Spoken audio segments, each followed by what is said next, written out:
we would like to invite Sayadaw U Jotika to give us a Dharma talk for tonight. Sayadaw. Sit as you like. Make yourself comfortable. Because if you don't sit comfortably, you'll feel pain and your mind will be there, thinking of pain, and you won't hear what I'm saying. That's the nature of mind, because the mind goes to where it's more painful.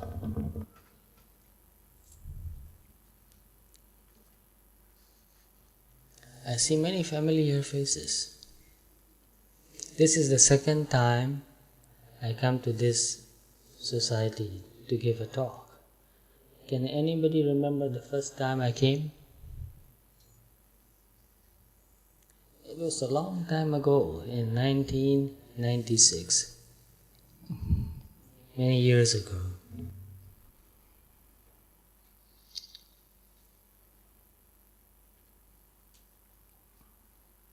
So before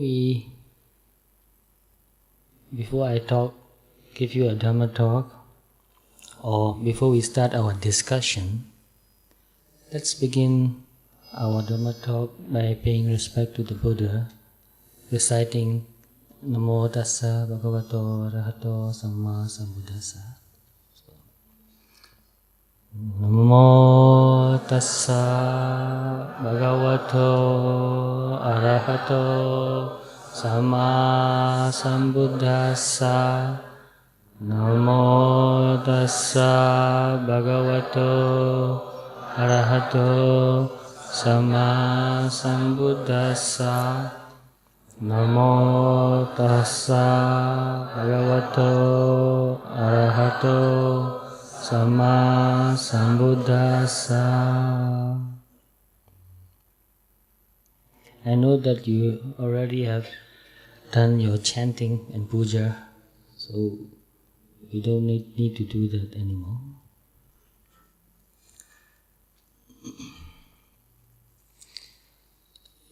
For me, my talk depends on you.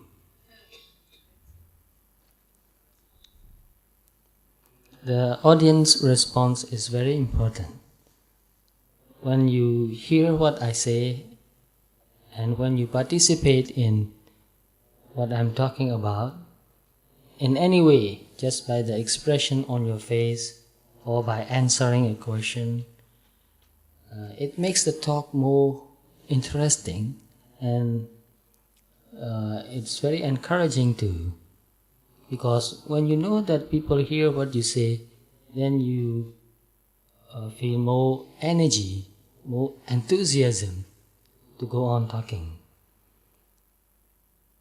Therefore, a talk depends on not only on the speaker, but also on the audience.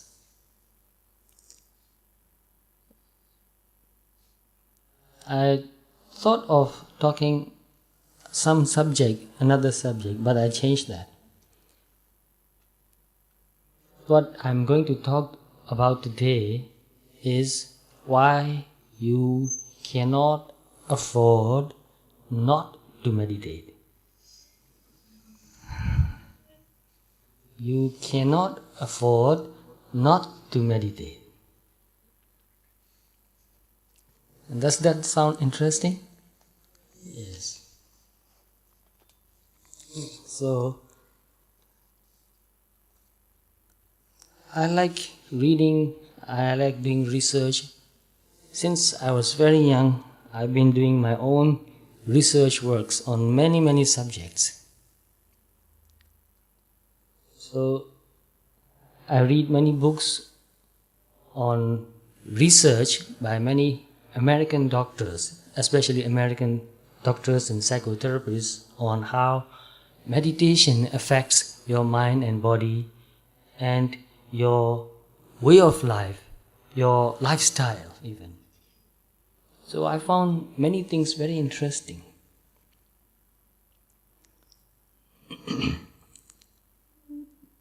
Here in my notes, the first point is spirituality and religious life are good for people. the interesting point here is why there are two things, spirituality and religious life. Aren't they the same? Is there any difference? Is there any? So you said you are nodding. So you think that there's a difference between spirituality and religious life. How do you differentiate that? What's the difference? In a way, it's the same, and at the same time, in a way, it's not the same. Oh, there is some similarity, but they're not exactly the same. Right, I agree with you. So, that means that there are some people who do not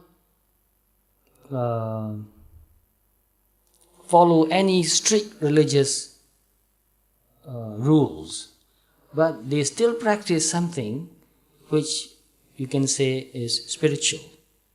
Spiritual means it's wholesome, noble, good for your mind and body, makes you feel happy. So, we have to differentiate between these two, because in Singapore, I hear that many people are free thinkers. Is that right? I am also a free thinker. Because you have to think freely. If you don't think freely, that means you are not thinking at all. How can you not think freely? Can you say that I am thinking, but I'm not thinking freely? Does that make sense? That doesn't make sense. If you are really thinking, then you must be thinking freely. Therefore, I believe that most of you are free thinkers, and I'm also a free thinker. But to be a free thinker is a big responsibility. No thinkers have easy life. They don't think. But thinkers have a hard life.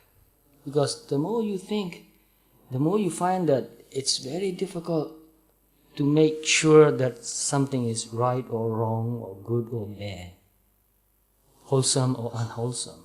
How do you know? How can you make sure that? So when I was younger, I studied many subjects and I attended many different schools, and mainly I was educated in a Roman Catholic missionary school. So I was exposed to many different ideas, many different religions, and I was grown up in a community where there are all kinds of people: Buddhists, Hindus, Christians, Jews, Muslims, and all kinds of people. And all of them are my friends. I visit their homes. I spend a lot of time with their families. Sometimes I even eat there. So I hear many different views and ideas about what life means, and what to believe and what not to believe, what is true and what is not true. So the more I hear people talking about these things, the more doubtful I became. Because so many different ideas. How can you feel sure that what this person is saying is true and what that person is saying is not true? If you are not biased, how can you decide? So, for many, many years, I could not decide to follow any religion until I was 26. So that took a long time. So to tell you some details from my life story, when we were in school, we have to fill up forms. And one thing they ask you is the religion, your religion. And until I finished my degree, engineering degree, I felt that blank as not yet.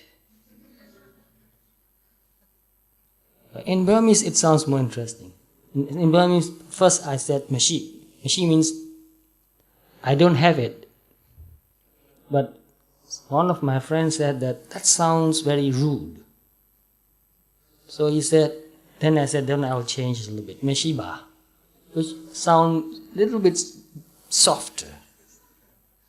Shiba still means I don't have any religion yet. But then my friend said, even that's not very good. Meshideva means I don't have any religion now. That means it's open. The question is open. Maybe later I may have a religion. I may believe in a religious teaching.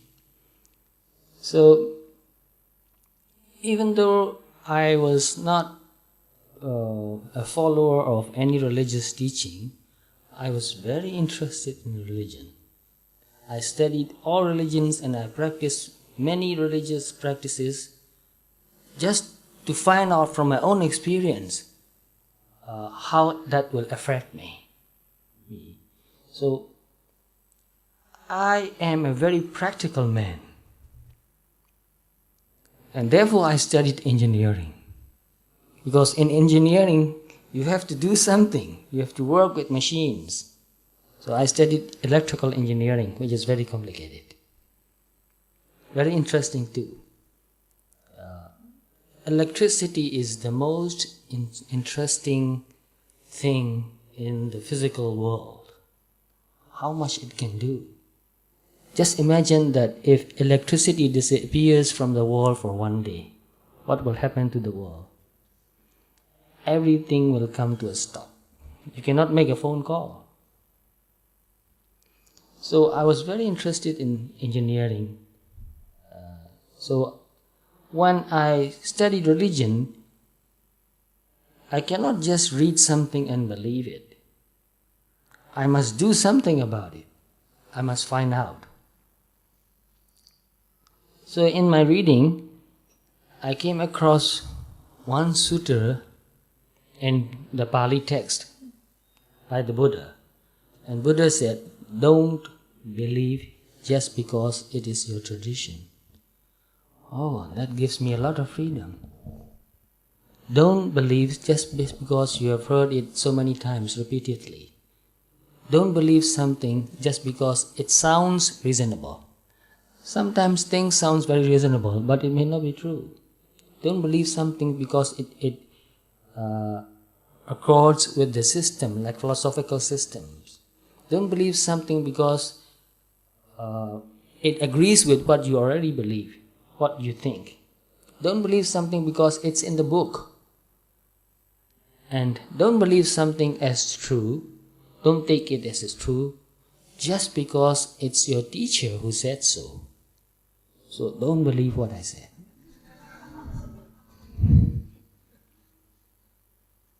So if you don't believe, then what do? You have to work very hard to find out for yourself. So which is easier, to believe or not to believe? To believe is easier. Not to believe means you have to find out for yourself, which is you have to work harder. So Buddha said, practice and find out. And that's what made me get more interested in the teaching of the Buddha. Because Buddha gave me complete freedom to find out for myself. I have a choice. I can take it or I can leave it. So, I think my nature loves freedom. I love freedom very much. I don't want to be told. I don't want people telling me do this or do that. I don't want to take any orders. Maybe that's why I became a monk. Because a monk doesn't take any orders from anybody. And I never worked for anybody for one day even. I studied many things. I have a degree in engineering, but I never worked for even one day. Because I can't take any orders. I don't let anybody tell me to do this or to do that, not to do this or not to do that. I don't like the word you have to. I always want a choice. So I respect that very much. As a human being, we are free to choose. Whether we want to give up our freedom or not, we still have that freedom of choice. So because Buddha gave that freedom, that I don't even have to believe just because Buddha said so, just because it's in the Pali text. And I love that very much. From that day I love Buddha. Because he told me not to believe him. You don't even have to believe Buddha. You don't have this. You cannot say that this is true because Buddha said that. If you say that this is true because Buddha said that, then you are not really following the Buddha's instruction. You are not a real good disciple of the Buddha. To be a real disciple of the Buddha, you have to practice and find out for yourself that this is true. So that is a very big responsibility. But I like to take responsibility. I want to work hard. I want to find out. So I started practicing meditation practice. In the beginning, the practice was very simple, of course. I just practiced breathing and paying attention to breathing. In the beginning of my meditation practice, I did not aspire to attain Nibbana because I didn't know what it was. How can you want something you don't know? But when I was reading Dhamma books and meditation books, there are a few things that I can agree and understand. And one thing is that if you meditate well, your mind will become calm and peaceful. I agree with that. And I tried that and found that this is true. In the beginning, I sat only for about 10 or 15 minutes, very comfortably, and just breathe in and out. And as much as possible, I try to keep my attention on breathing near the nostril, the air rushing in and out, touching near the nostrils.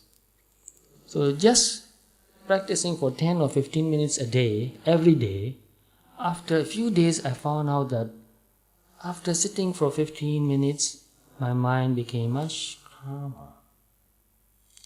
Less thoughts.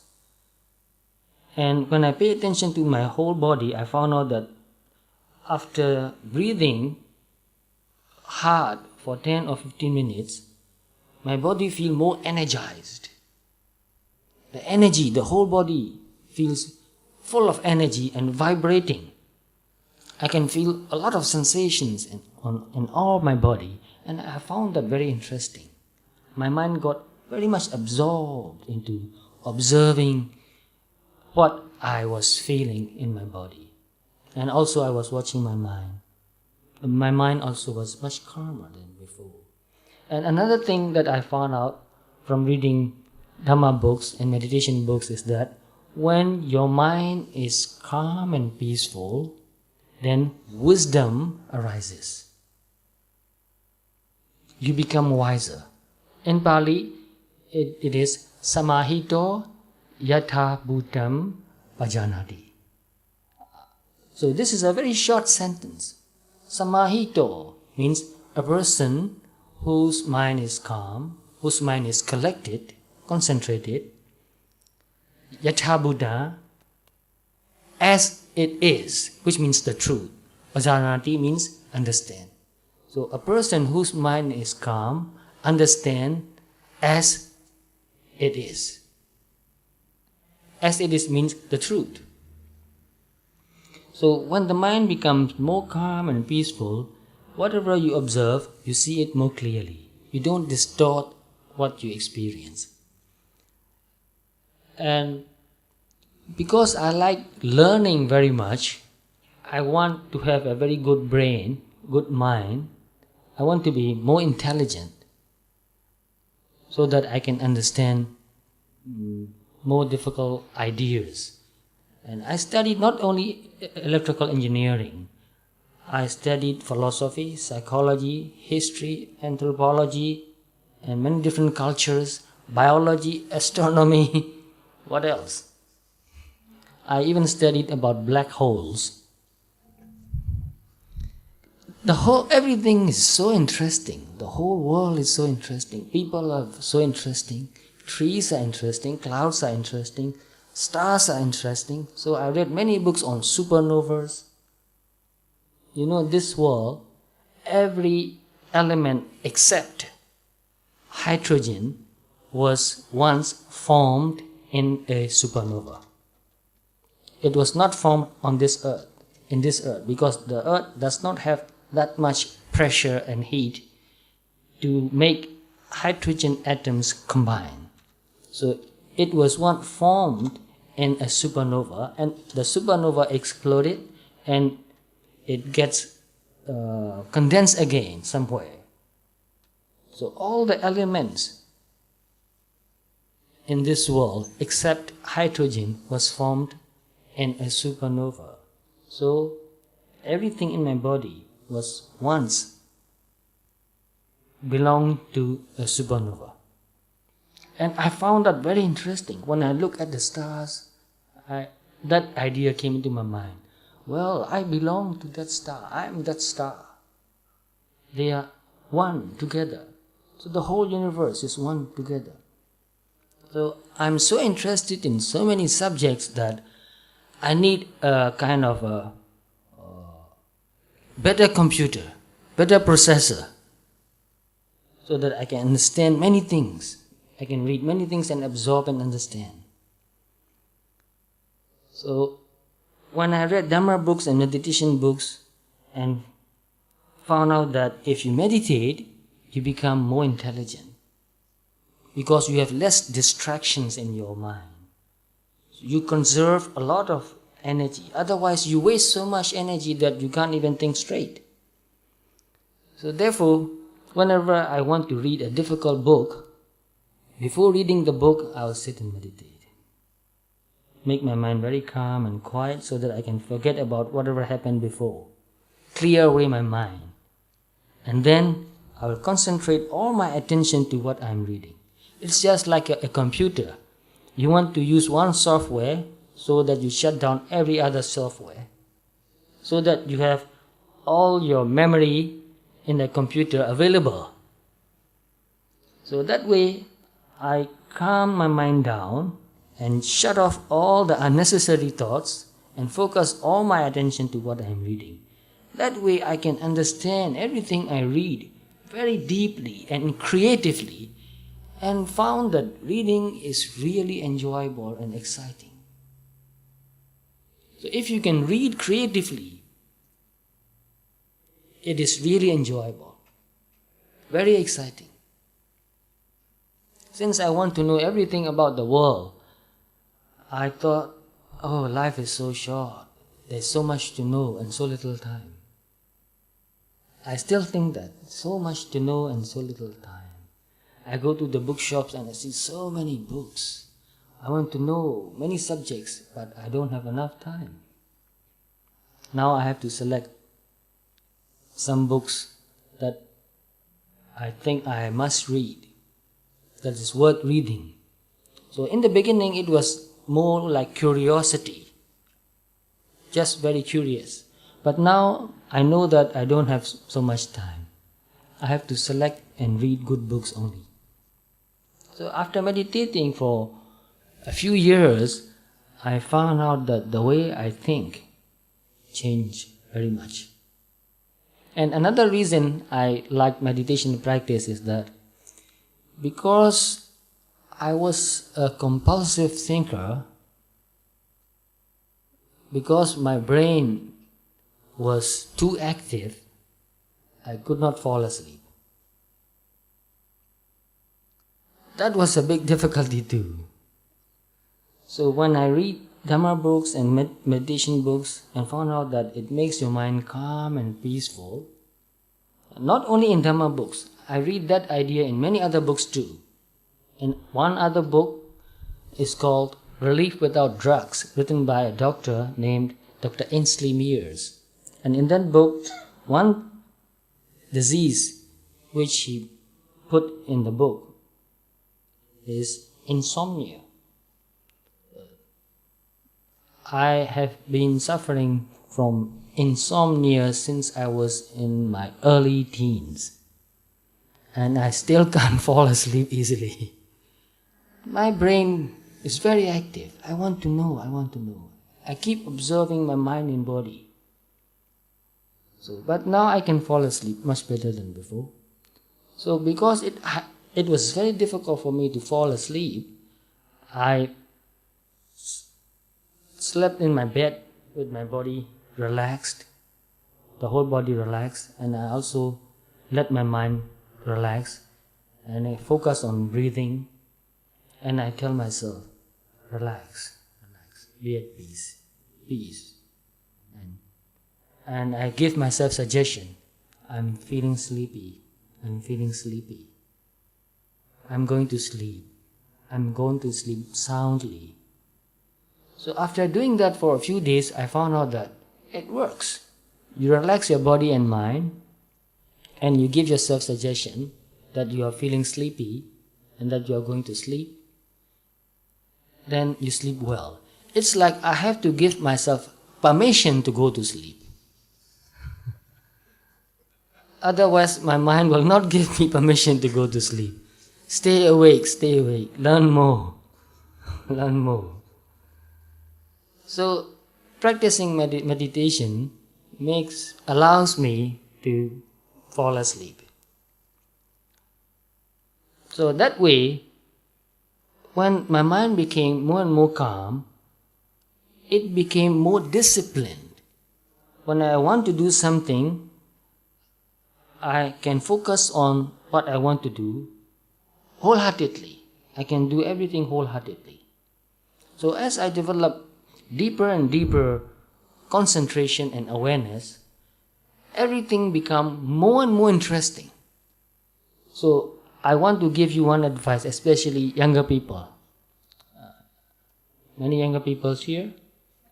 Yes. Over there. How old are you? Yes? 20. Okay. If you don't want to feel bored, if you don't like boredom, if you want to be interested, then learn to make your mind calm and concentrated. When your mind becomes calm and concentrated and you focus on something, everything becomes more interesting. Even watching an ant carrying a piece of food is very interesting. You can see how hard they work to carry a grain of rice. You can feel like you have become the ant. When you concentrate very well, you feel like you are the ant carrying that grain of rice. And you can see that you're working very hard to pull that grain of rice. You can see that an ant is also very intelligent. Although it is so tiny, it's very intelligent. And also the birds, you see the birds, they're so interesting. They enjoy their lives so much. I never saw a depressed bird. I watch birds. I have binoculars and I have books on birds, especially because I live in Burma. I have a book, very thick one, Birds of Southeast Asia. So whenever I see a bird, I will look up in the book, this is the name, and I have sounds of bird tapes with the names. This is the sound of bulbul, this is the sound of a certain dove. So I get very interested in everything. Everything is so interesting. I have no time to feel bored. I never feel bored. So if you don't want to feel boredom, learn to train your mind to become calm and concentrated. Then everything becomes very interesting. You observe your body and it's also very interesting. When you observe your mind, it's even more interesting. So I found out that the most interesting thing in this universe is human mind. Everything is interesting, but the most interesting thing in the universe is human mind. It's the most complicated too. So that's how I got very interested in meditation. In the beginning, as I told you, I did not want to become enlightened. I just want to get interested in things that I do. And I want to find out what I really love to do, what I want to do wholeheartedly. Because when you do something wholeheartedly, you enjoy that very much. If you have resistance doing something, it makes you feel more and more tired. You hate doing that. And sometimes you hate yourself too, because you have to do that. But when you are interested in doing something, you don't feel so tired. So I don't want to go on living my life doing things that I don't love. Life is so precious, and life is so short also. Therefore, I want to do things that I really love doing. And I learned to love meditating too.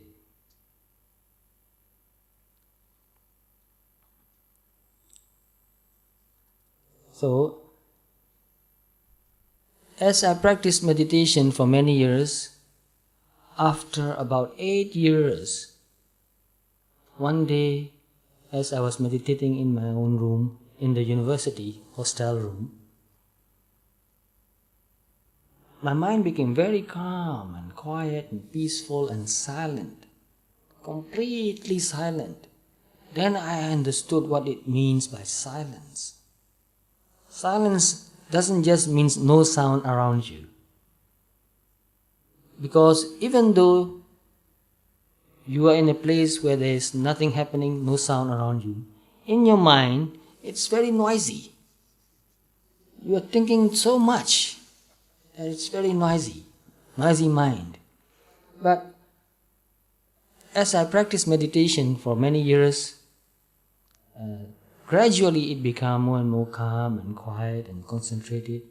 But one day it became so quiet that, this is the most wonderful experience in my life. And the happiness and peacefulness was also inexplicable. You cannot explain that. How can you say that you're happy when there's nothing happening in your mind? It's very difficult to explain. Most people think that when you are seeing something or doing something and excited about something, then you are happy. But when your mind is really calm and quiet and there's complete silence in the mind, you feel very happy, but it's very difficult to explain. You are aware, you are alert, you feel very much alive, your body and mind is full of energy. Then you really feel that now I am a human being. This is very difficult to explain. That's the way I felt. Because when your mind is agitated, you don't even know who you are. It's all the noise going on in your mind. You are compelled to do many things. You are compelled to think. Even the thoughts are crazy thoughts going on and on. You have no control. But when the mind becomes very calm and quiet, and you are observing that calmness and quietness and peacefulness, then you feel that you are a human being. I don't know whether you can understand that or not. But anyway, that's the way I felt. And from that day on, I tell myself that from today, I am a human being. Before that, I was just born as a human being, in the shape of a human being, but not real human being. And when the mind becomes really calm and quiet, whatever you observe, you can see very clearly arising and passing away, arising and passing away. Then you see what the Buddha said is true. It's all impermanent. Then you see that everything happens according to the law of nature. Everything happens according to the law of nature. Nothing can happen against nature. So I give many explanations to make younger people understand what it means. what anatta means. Because in most cases, anatta means no control, no self. So everybody knows that, this definition of anatta. No control, no person, no ego, no self. So that means you cannot do anything about it. Whatever happens, you cannot do anything about it, right? No, you are wrong. Anatta means everything works according to the law of nature. So if you know the law of nature, you can make things work. You can make your life work.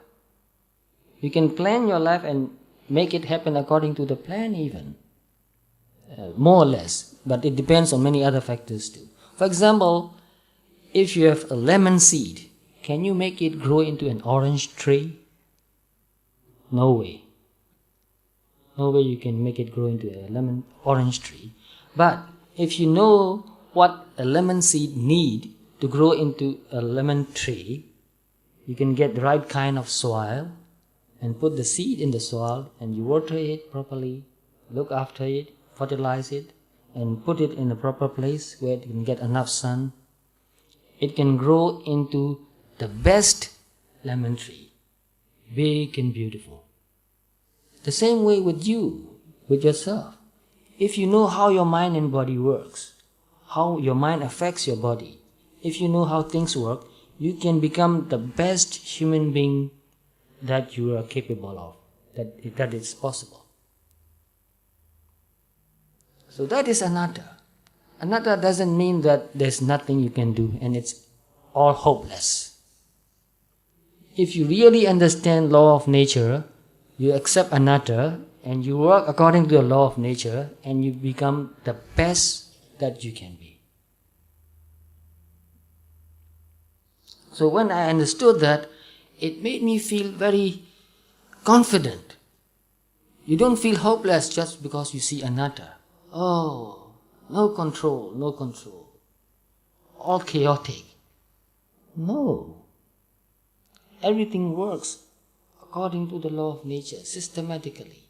So when I first see this law of nature, I felt more confident. I feel confident now also. I can decide to do something, I can make it happen. That doesn't mean that just because I wish it, it will happen. No, not that way. I need to find out what causes are necessary to make that happen. So I have to learn and find out all the necessary causes and put all the necessary causes together. And it will happen. So most people, their life is very chaotic.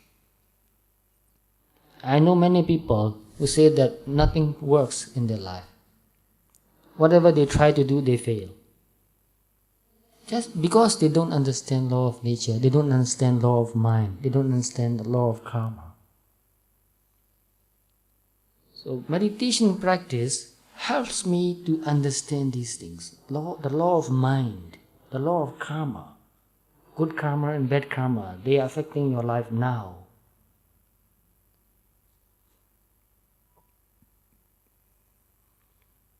So that piece that I just told you, I wrote down in this note, a peace that defies description is possible. Very quiet, peaceful state of mind. It's very enjoyable. So people these days are very busy and they get very tired. But most people don't know how to overcome that tiredness. So to overcome tiredness, they watch television and they make themselves even more tired.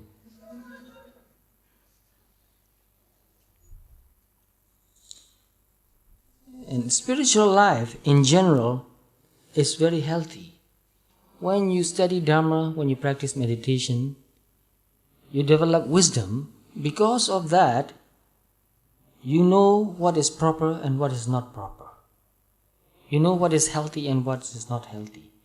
In every cases, even when you eat something, if you are mindful, as you eat, you can know that whether this food is agreeable or not, healthy or not.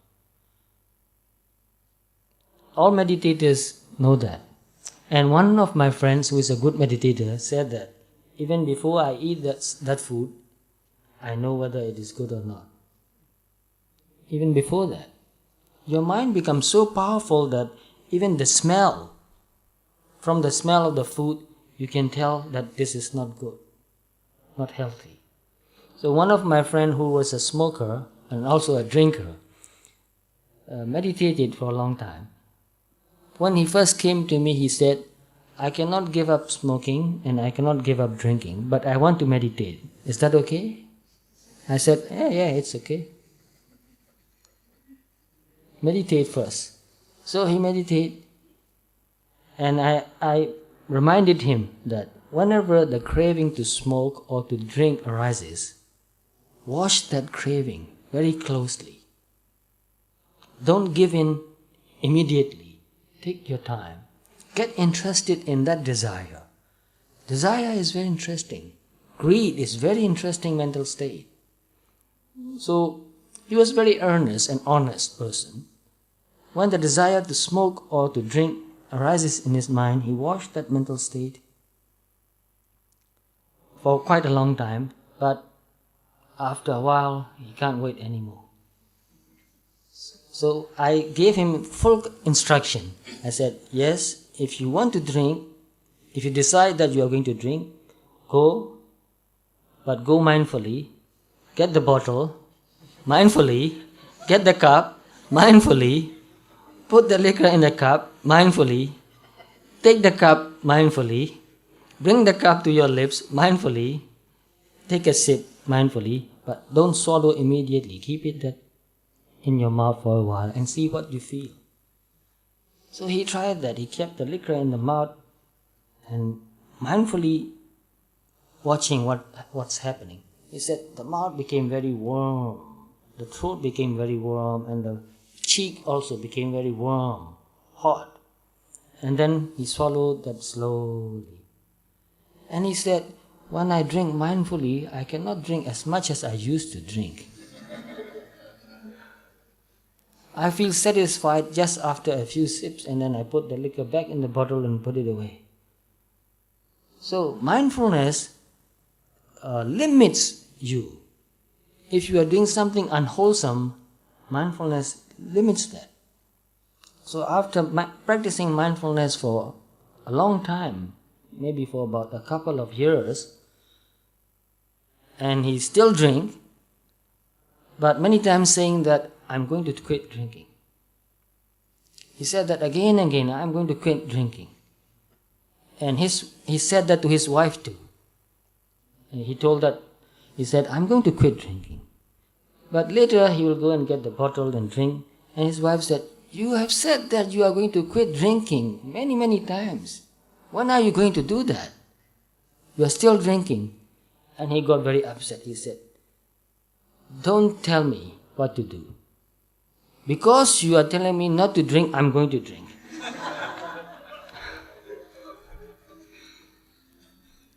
So he went on drinking.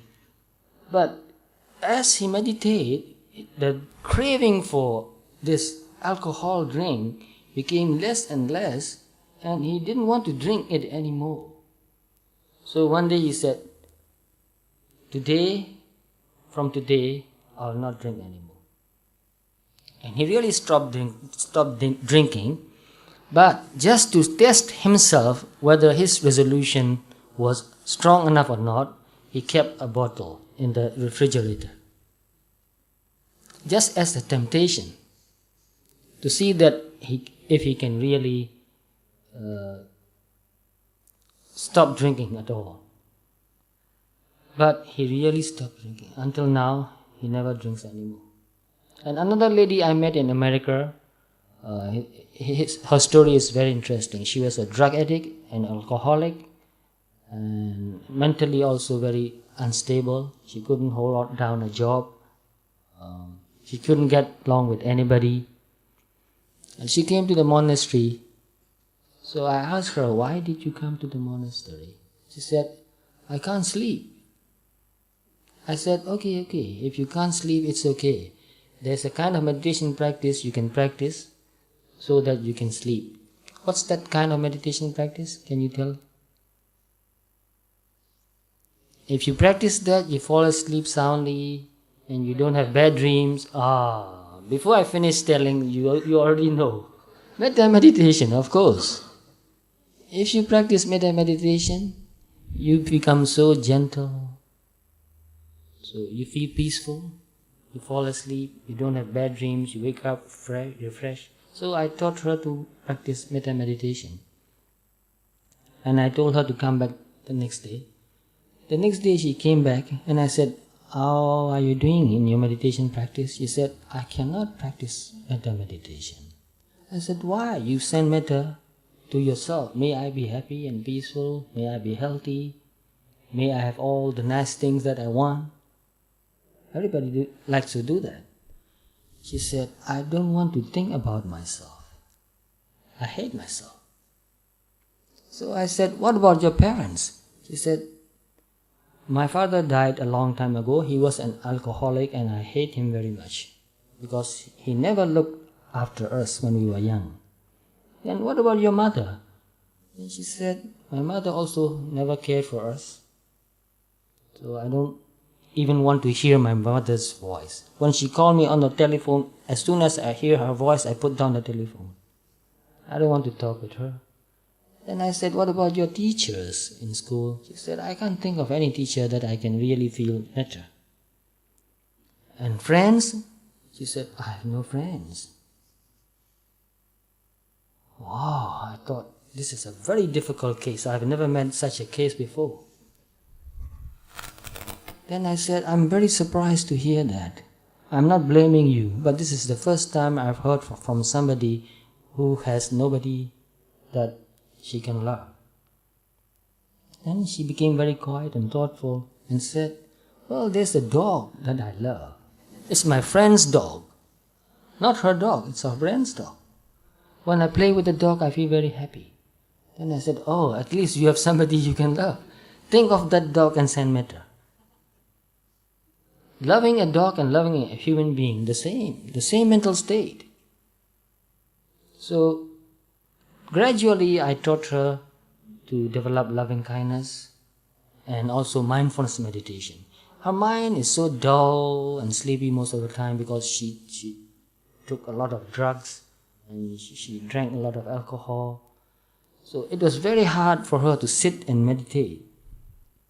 So I told her to walk mindfully, without any shoes, bare feet, walking on the rough concrete floor.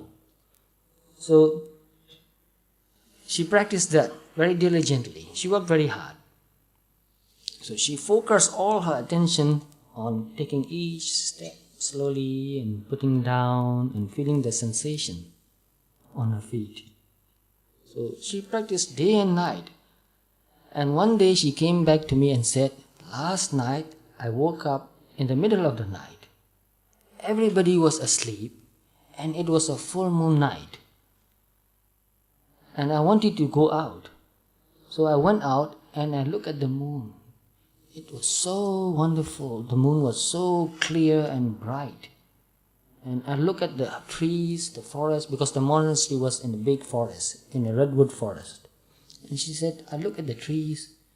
They are so beautiful and they feel alive. I feel like they are persons. And I feel their peacefulness. The trees are so peaceful. And I started doing walking meditation again. And she said, my mind became very calm and quiet and peaceful. That's the first time in my life I've experienced peace of mind. And from that day on, she worked harder and harder. And after a few months, she totally quit drinking and totally quit taking drugs and all other. She took many different kinds of drugs, marijuana, I don't know what. And because she was an alcoholic and a drug addict, she didn't eat very well. She was very skinny and very poor. She had no money. But after quitting alcohol and drugs, she became healthy. She started eating good food, healthy food. And she wrote to me, now I gained 17 pounds. She put on weight. She became happier, healthier. And she started making more friends, and she got a job as an accountant because she has a diploma in accountancy. And I went back to America in 2001. When I first met her, it was in 1983. And I left America in 1984. And I didn't go back until 2001. So 17 years gap in between. When I went there, she found out that I was there. She came to me and I saw her and I was very happy to see her. Oh, Daddy, I greeted her. She said, oh, you remember me? I said, of course I remember you. You look so healthy. She said, yes, I'm very healthy. I look after myself very well now. I eat good food. I meditate every day. I walk every day twice, once in the morning, once in the evening. And I own my job and I own a house. You see, her life has changed. Meditation gave her confidence and power and discipline, courage, determination, persistence, all that. So that she can plan her life and she changed her life. So I was very happy to see her. And one other thing she said, I am still sober. That's what she said. She was very happy to say that. I am still sober. Still sober means she stopped drinking in 1984 and until 2001 when we last met, she did not drink even a drop of liquor. She looked very healthy. And another thing she said, I have an altar in my office. I didn't try to convert her to Buddhism. I only taught her to live a healthy life, to make her mind become more calm and peaceful and quiet, to be happy, to be a happy person, to live a healthy lifestyle. I just helped her to do that. But later, she developed love and respect for the Buddha and for the monks also. Now when she saw her, she met me, she bowed down with real humility, with real gratitude. And I feel so happy, not because she was bowing down to me. I feel happy for her heart, for her gratitude for the Dharma, for the Buddha. So meditation practice can really change a person's life. It is really beneficial. It really works. These people I met, they were not Buddhist. They were Christians. And some of them are just Christian on the paper, not in life. They don't go to church. They don't read Bibles. They are only Christians on paper.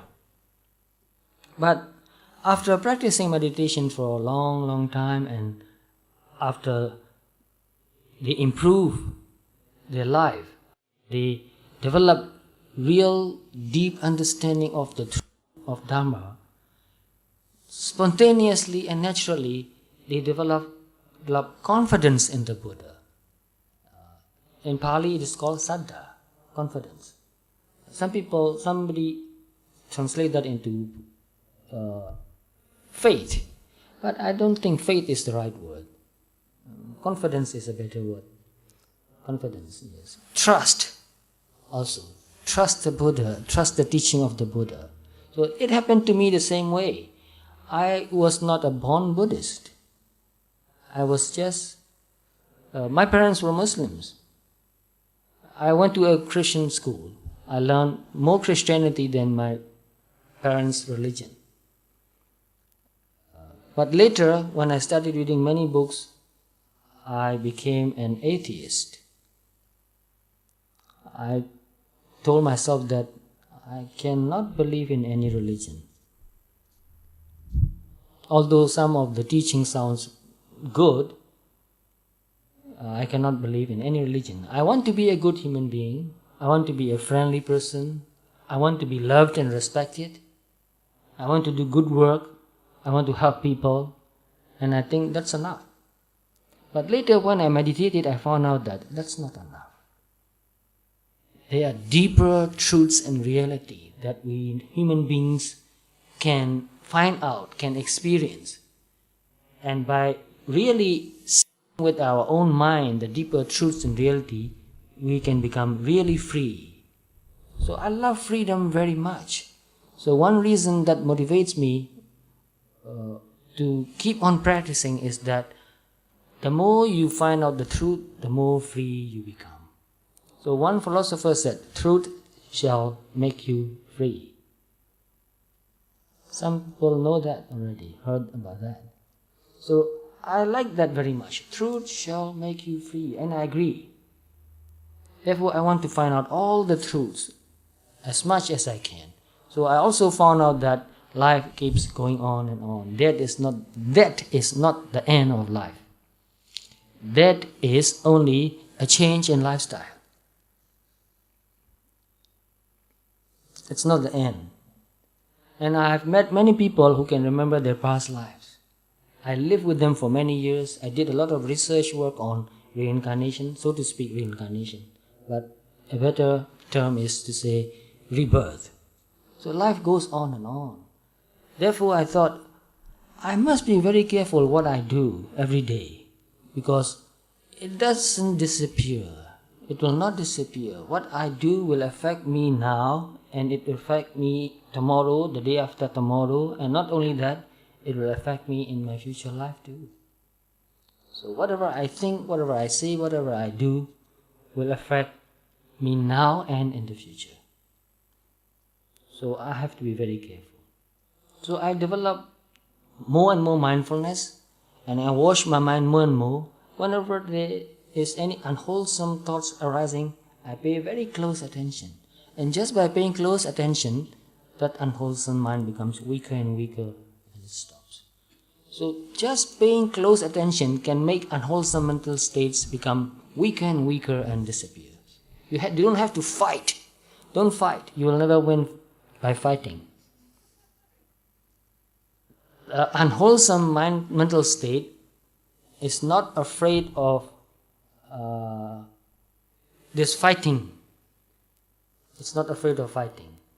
The unwholesome mental state is very afraid of being looked at with full attention.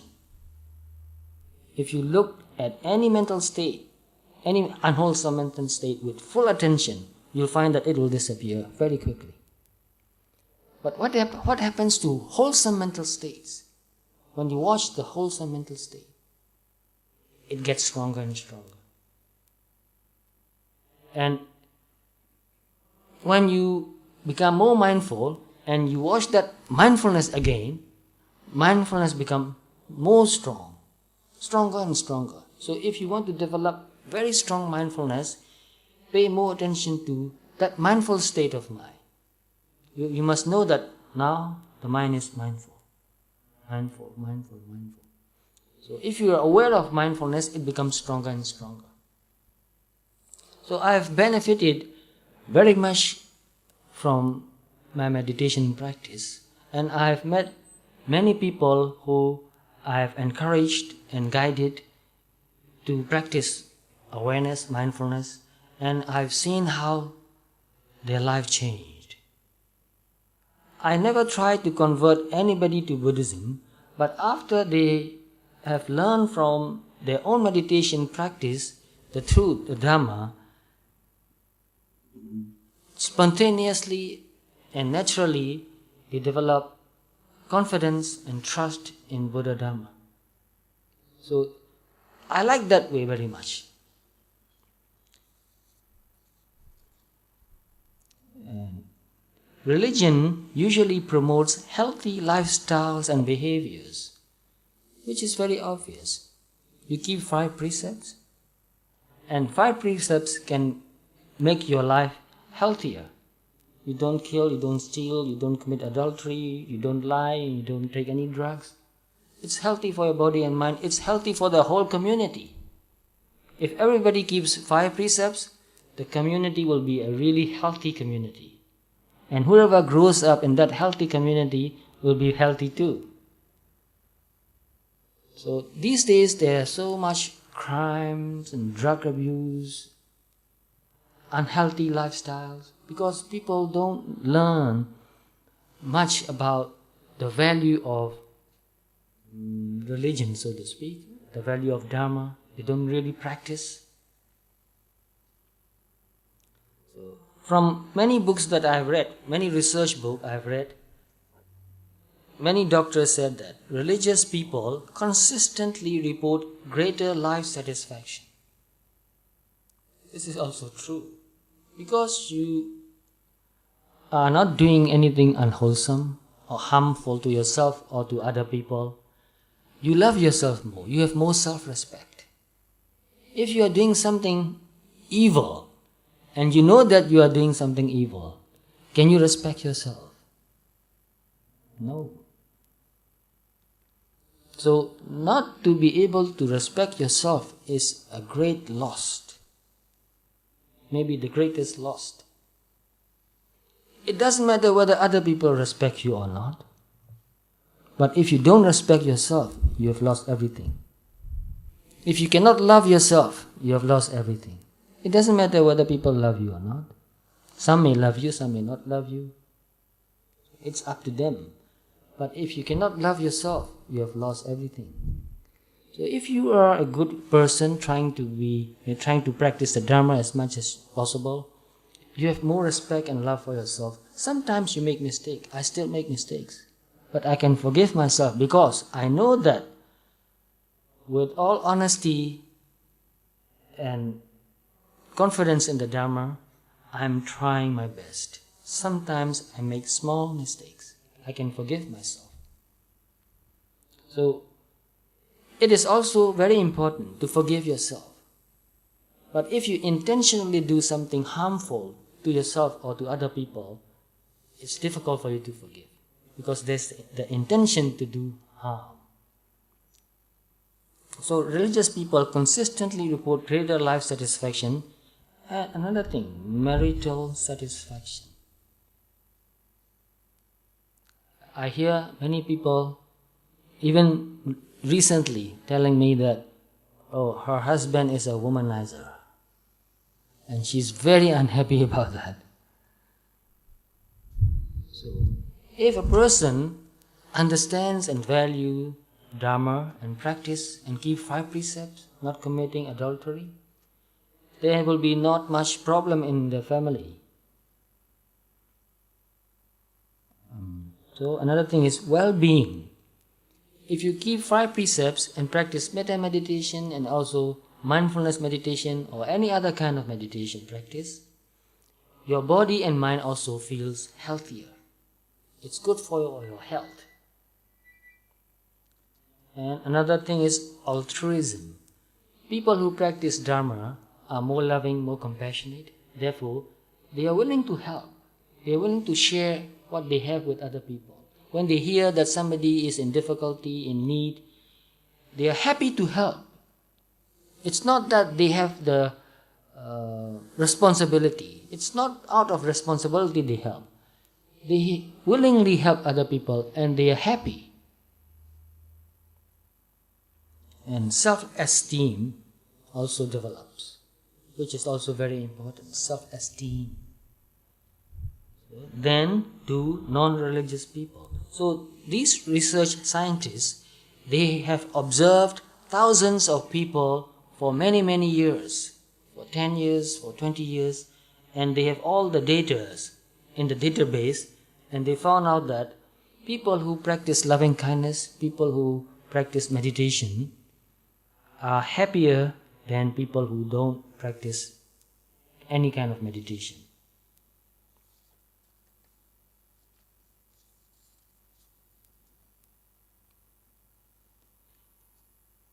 And here, there are so many people here. You come here because you love Dharma, you appreciate Dharma, you value Dharma, You read about Dharma books, you listen to Dharma talks, you practice meditation, you chant, you do chanting. So when you come regularly to this place, you get to know each other. You become friends, Dharma friends. Dharma friends are the best friends. Because Dharma friends doesn't encourage each other to do anything evil. Dhamma friends encourage each other to do what is wholesome, what is good, what is beneficial. So, you have support from each other. This is very important. We human beings need support from each other. Even in practicing Dhamma, we need that support. So, when you come together to this place regularly, and most of you are members of this society, you have a sense of belonging. We belong to this society. We belong to each other. We need each other. We help each other. So you don't feel so lonely.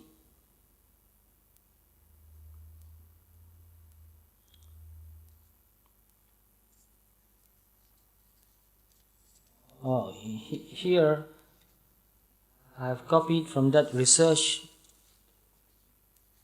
results some datas. I'll read that for you. Greater life satisfaction, 92%. 92% of the people who practice metta meditation and vipassana, mindfulness meditation, experience, and the observers even observe clear evidence. And they ask questions also. Are you satisfied with your life? 92% said yes. So greater life satisfaction, 92%. Greater marital satisfaction, greater satisfaction in their marriage, you will not believe it, 100%. Husband keep 5 precepts, wife keep 5 precepts. Husband loving and wife loving. Here, my friends, I know them very well. I live in their apartment. We went to the same universities. We studied engineering together. So they are very happy. So marital satisfaction, 100%. Greater well-being, that means health. You feel healthy, you feel strong, 94%. So 6%, some of them may have some disease, they don't feel well. And greater altruism, 60%. I think that is too less, too little. Why 60%? I don't know. So those who practice Dharma are willing to help other people, but only 60%, too little. But anyway, that's the data I found from the research book. And reduced alcohol use. Some people are not able to give up totally, but they reduce that. 89%. Reduced alcohol use. Reduced nicotine use. What's that? Smoking. 100%. They smoke less and less. They don't feel the greed anymore. So it's greed. You can't, it's like a compulsion. So that's 100%. And reduce drug use. 100%. And improved psychological symptoms, including adjustment and coping, 93%.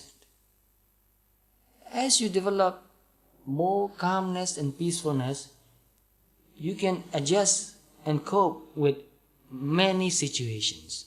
You can understand the situation much better, and you can adjust and cope and overcome.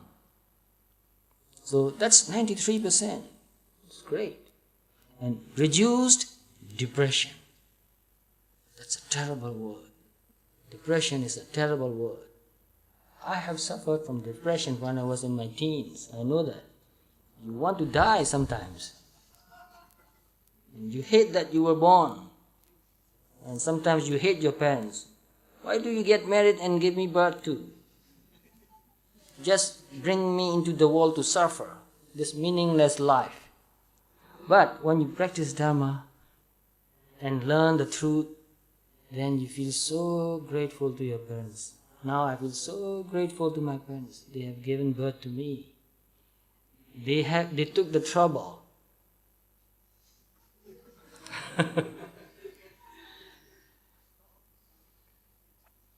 So reduce this depression 71%. And this is another note I found from another book. Depression is perhaps the most widespread psychological problem of modern times. I have many books on depression. I read about depression, I study depression. I know a lot of people who are suffering depression, and I'm trying my best to help them. And I know how terrible that is. Some people really don't want to wake up in the morning. They don't want to face another day. Oh, another day?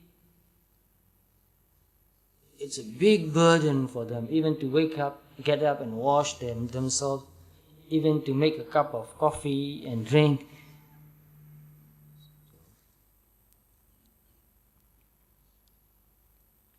In the simplest human terms, depression can be understood as a loss of heart, the basic goodness of the human heart. So if you don't have that basic goodness anymore, you are sure to feel depressed. So when you practice Dharma, keeping 5 precepts and practicing loving kindness and practicing compassion and practicing vipassana, satipatthana, mindfulness meditation, you develop calmness, quietness, peacefulness, happiness. So when you become calm and quiet and peaceful and happy, you become more loving, more generous.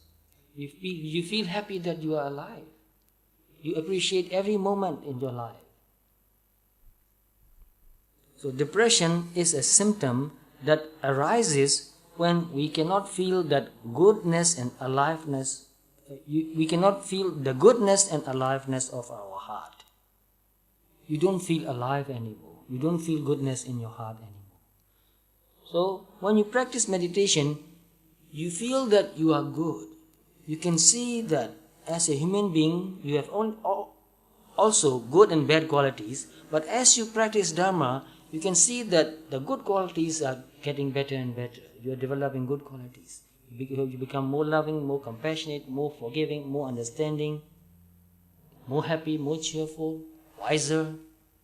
Every life situation, even all the difficulties you've been through, become very meaningful. So as a human being like you, I also have many difficulties in my life, many ups and downs. So I'm no different from you. But practicing Dharma has helped me so much to understand and learn from all those difficulties and helped me to become wiser. So that now when I make a decision, I can make a very wise decision. I take time. Whenever I have to make a very important decision, I meditate for a long time, sometimes even a few days, so that my mind becomes really calm and quiet. Then I make the decision. Then it is not greed making the decision. It is not anger making the decision. It is not envy or jealousy or pride making the decision. It is not the delusion or illusion making the decision. It is mindfulness and wisdom making the decision. So very rarely I make serious mistakes in my decisions. So when you become really calm and quiet and peaceful and wiser, that wisdom makes the right choice. It's not you making the choice. It's the wisdom that is making the decision, that is making the choice. So you can rely on that.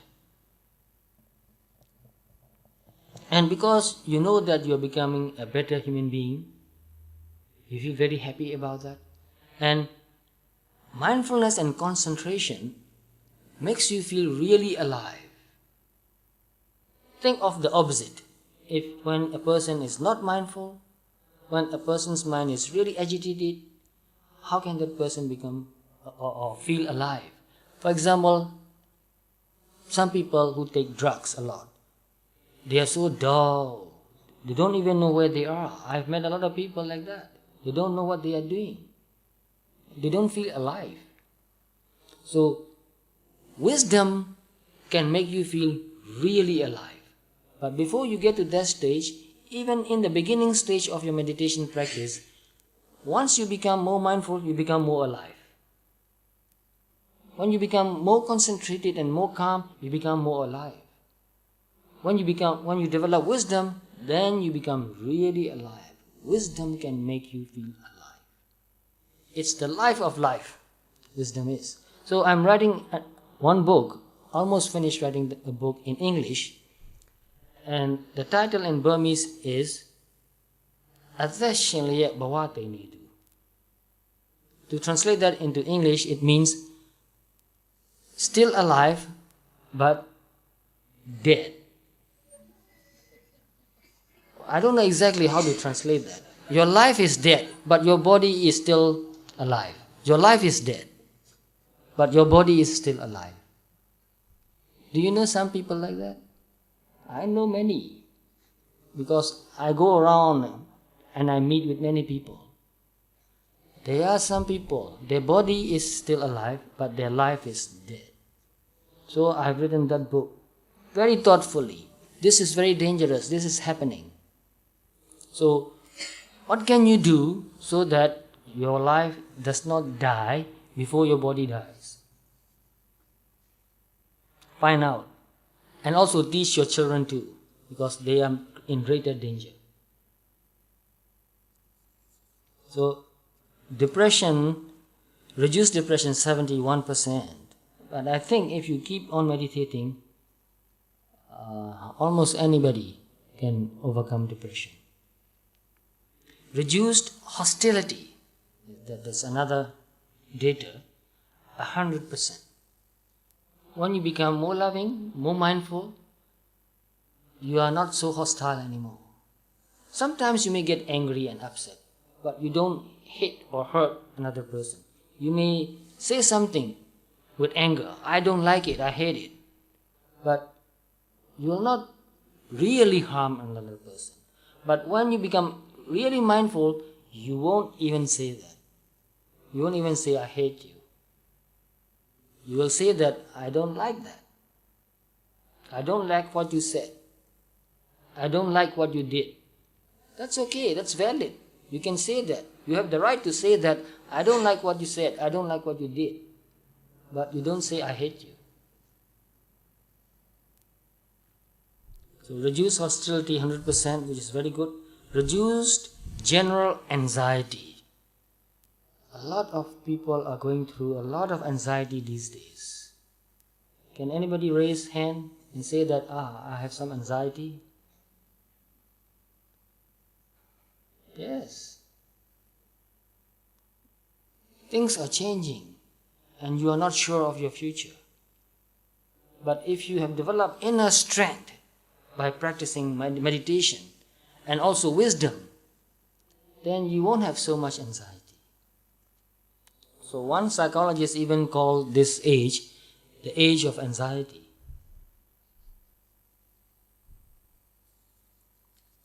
So we must be prepared for all these things. Reduced death anxiety. That's another kind of anxiety. Life anxiety and death anxiety. Reduced death anxiety is 67%. 67%. You are not so afraid of death anymore. Some people have no afraid anymore, no fear of death anymore. Improved general health, 80%. Reduced blood pressure, 80%. Improved quality of life in cancer patients, 88%. Improved quality of life in heart disease patients, 67%. Increased survival, 89%. So, can you afford not to meditate? That's my question. If you think you can afford not to meditate, I'll tell you, good luck.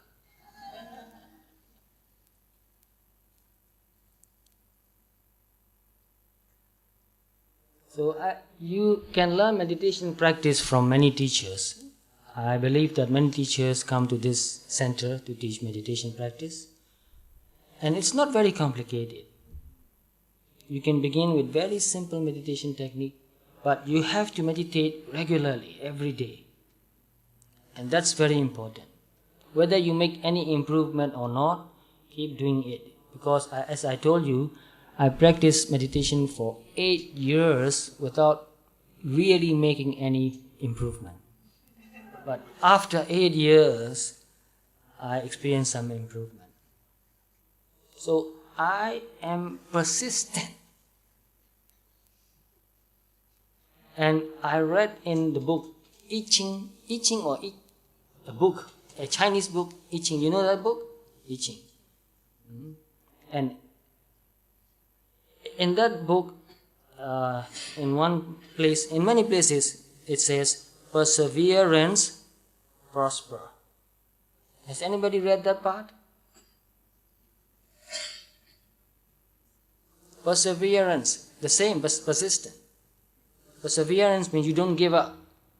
So if you don't give up, gradually you will learn to become more mindful, more concentrated, and you will see the reality, the truth very clearly. The longer one makes meditation part of one's routine, the more peaceful and relaxed one becomes. So it depends on how long you practice. So when I went to walk in the morning, I see many people in the parks sitting and meditating in Singapore. And I feel very happy when I see people meditating. Just to see somebody sitting very quietly and meditating. I don't know what kind of meditation that person is practicing. It doesn't matter to me. But I know that this person is doing something that is good for him, good for his mind and body. He's not doing something evil. He's doing something wholesome. And that makes me feel very happy. So, when you see a happy person, it makes you happy. When you see an unhappy person, what happens? Naturally, it makes you unhappy. So, if you want to make another person happy, what is the least that you can do? Be happy. Be happy.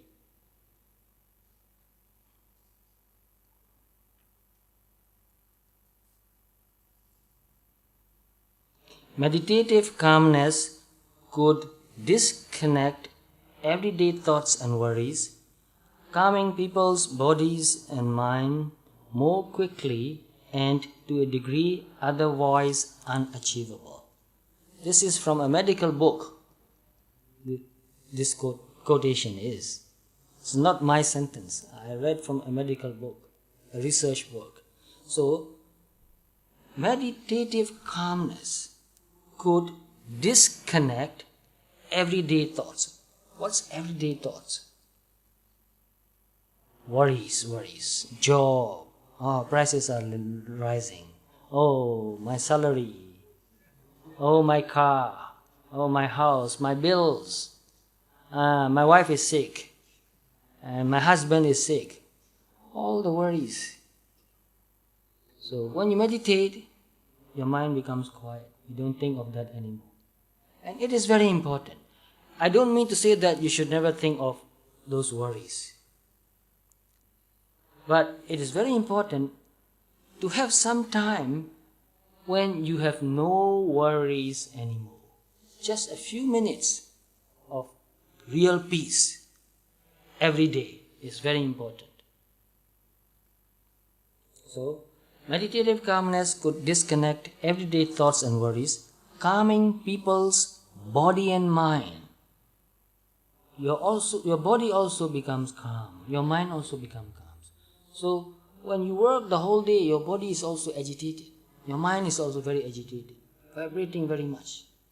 But when you meditate, after a while, if you are a regular meditator, after a while you can feel your body become more and more relaxed and calm. Even your breathing becomes more normal, calm.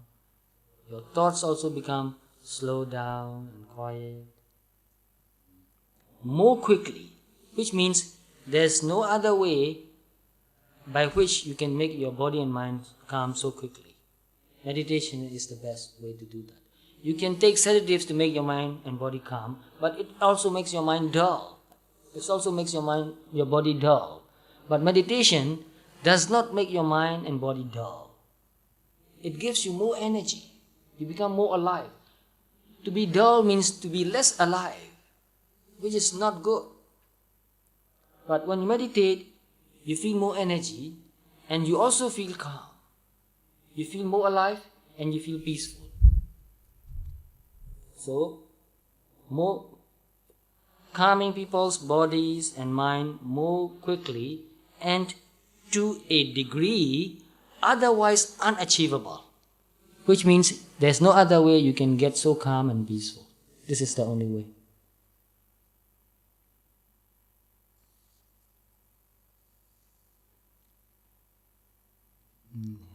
Like a child, your body and mind want attention and feel comforted when they receive it.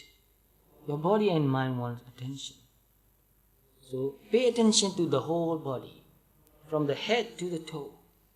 Go through from your head to your toe.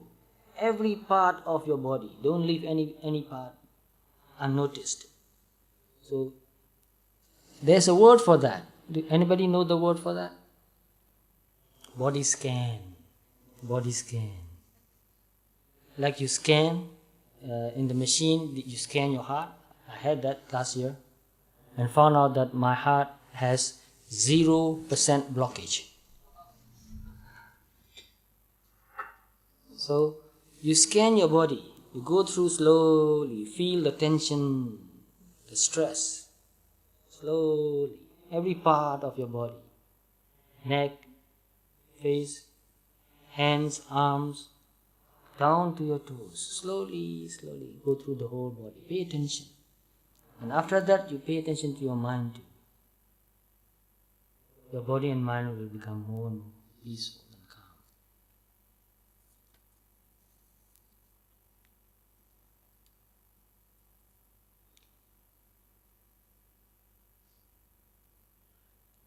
Here's one thing I want to remind you, which is also warned by a doctor.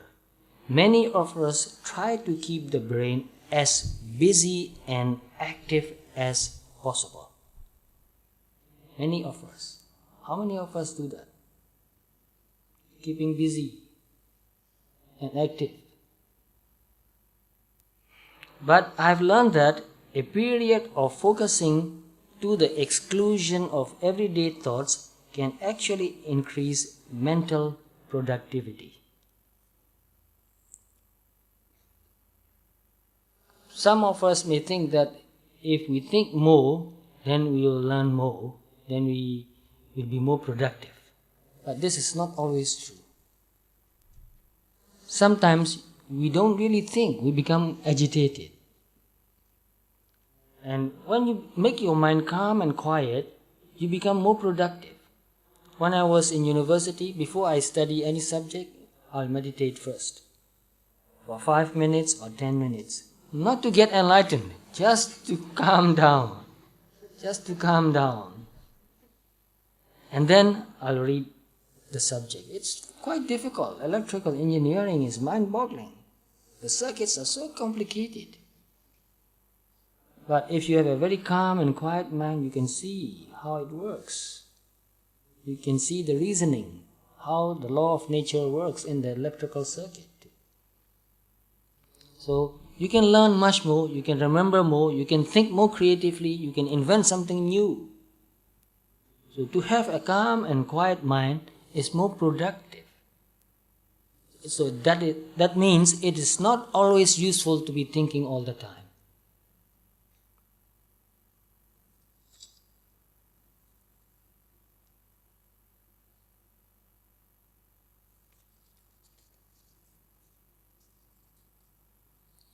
I'll leave some of the things which are not very important. Here are a few short things that I've written down just to remind you. Meditation is a very creative process.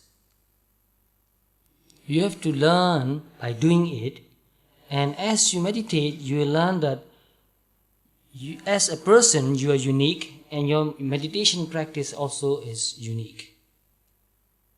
The way I practice is suitable only for me. But I learned the basics from my teacher, and as I practice, gradually, it happens naturally to suit my personality, my nature. And it becomes so natural for me now that sometimes I don't think I'm meditating. Meditation is just happening. It happens naturally. It becomes natural. Therefore, meditation is also very creative. You must learn to develop the meditation practice to suit your lifestyle, to suit your daily routine. So just ask yourself, how can I meditate now in any situation? Like say, for example, you're riding on a bus. Can you meditate on a bus? Of course, yes. Quite simple. Also when you're riding MRT, it's quite simple. You can meditate there. But what about eating? Can you meditate while you are eating? You can, but it's a little bit difficult because sometimes when you're very hungry, you want to you want to eat so quickly that you can't be mindful. I do that too sometimes. It's okay. And what about meditating while speaking? Is that possible?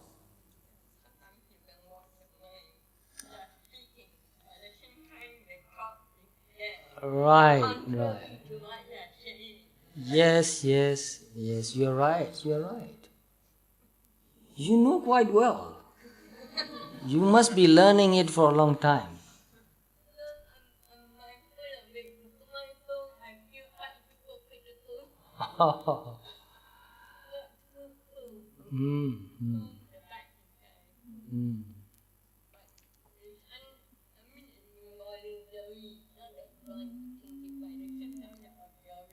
Yes, the same time you're observing it. Yes, thoughts are just arising, whether you want to think or not.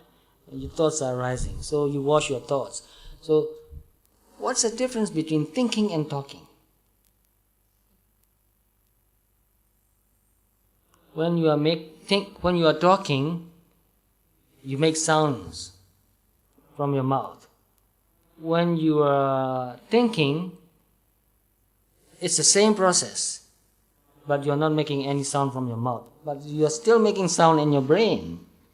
So can you listen to your thoughts? So if you can listen to your thoughts, then you can talk mindfully too. Thinking and talking are not much different. So Buddha instructed specifically, Bhasite sambhajana kari hoti. While speaking, do that mindfully. A meditator, do that mindfully. So, in our relationships with so many people every day, we talk, we have to communicate. And if we are not mindful, we may say many things that hurt another person and that can create a lot of problems in our relationships. So if you have learned to talk mindfully, you can become a better communicator. You can talk better. And another point is, meditation is human nature. It's natural for human beings to meditate. It's not against nature. Some people in the West, for example, when I was there in 1983-84, some people say that it's not natural for people not to think. And when I discuss about this meditation states, the states of mind that happens in meditation practice, I told them that the mind can become so quiet that there's no thought anymore. And one psychologist said that that's not possible. He said that because he never practiced meditation. He said if you stop thinking, then you are unconscious. then you are asleep. I said, no. You can stop thinking and still completely awake, alert. So it's quite natural for people to meditate. That's why people have developed meditation practice a long time ago. I don't know how long ago.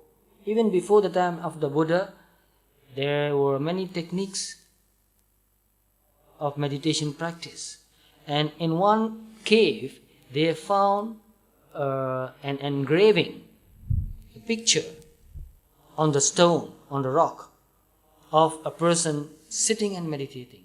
And they estimated that this picture has been engraved about 6,000 years ago. That's the estimation. That means at least about 6,000 years ago, there were some people who practiced meditation in that cave. So meditation is human nature. People sometimes want to be very quiet and still and just pay attention to one object, not thinking of anything. And meditation is an art, which means creative. As you meditate, it will not be the same every day. I've started meditating when I was about 16, and I'm now 56, which means I've been meditating for 40 years. So, my meditation practice now is not the same as it was 40 years ago. 40 years ago, I had to work very hard to keep my mind on one object. And my mind very thinking too much. Very active and thinking too much. And it was very hard even for me to observe my thoughts. Not to say to stop thinking. But now, because of practicing meditation for so many years, I can wash my mind and instantly I can make it clear. No thought anymore. Really instantly. So it's just a matter of practice. And learning to make your mind clear is a great achievement. Like in your computer, you just touch the key clear. And it's all gone, clear. So I can just wash my mind, gone, clear, any moment. But it's difficult to keep it clear for a long time. It's still quite difficult. It depends on how long you have time to keep it clearing and clearing and clearing. So if you keep it clearing and clearing and clearing for a long time, it stays clear for a long time. But now I'm quite busy talking. From morning until night, I talk quite a lot. But that's okay, never mind. And another thing, meditation is the science of mind. It's not only an art. As you meditate, you understand the nature of mind very exactly, clearly and completely. So most of you must have attended some Abhidhamma classes, I believe. Yes? So you know that there are many different kinds of mental states, chitters, and you know that there are 52 Chetasikars, mental factors.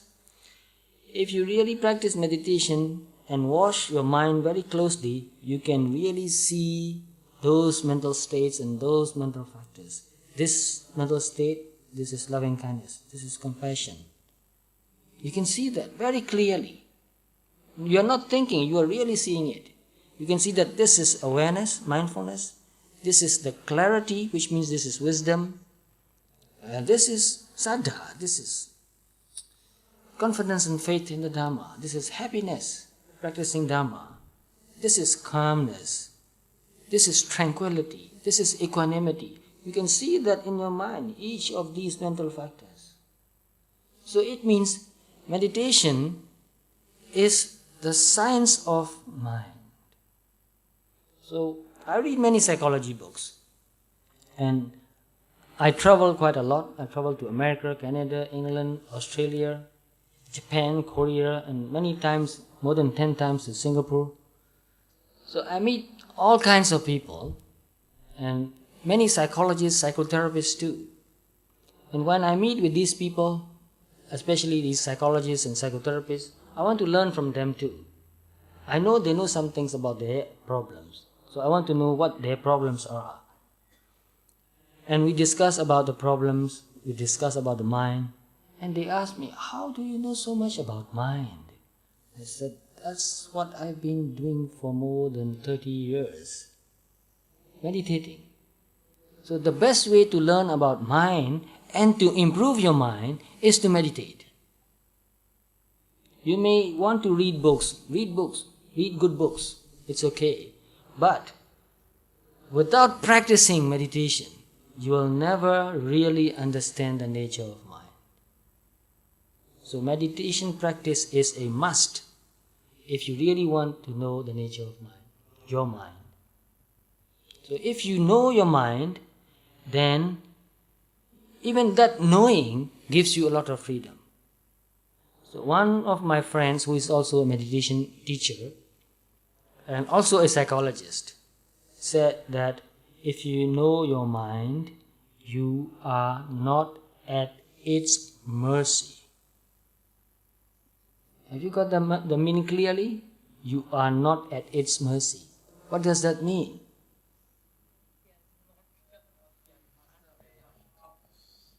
You are not at its mercy means if you don't meditate, your mind will torture you. It's your mind torturing you. It's your mind making you unhappy. It's your mind making you suffer. So, if you really see your mind clearly and understand with wisdom, then you are not at its mercy. So, other people can make you unhappy, but if you don't react, you don't feel unhappy. It's your reaction that is making you unhappy. You are with your mind all the time. Even when you go to sleep, you are still with your mind. And what's keeping you from sleeping? It's your mind. It's your thoughts. So, if you don't want to be at its mercy, watch your mind. So I'll come back to my old question again and conclude the talk. Can you afford not to meditate? No. You really sure about that? Okay. Yes, please, if you have any question. Yes? Yes, of course, they are living beings. Well, just the way what happens to a human beings. They go to another life.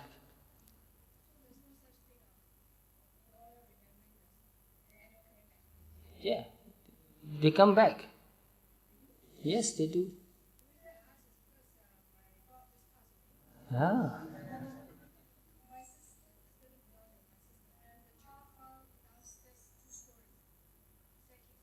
Hmm.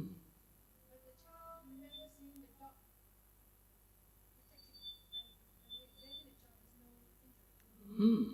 Hmm. Nature is very mysterious. Hmm.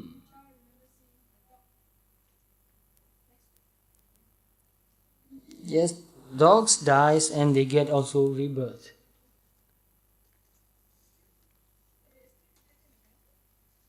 They can.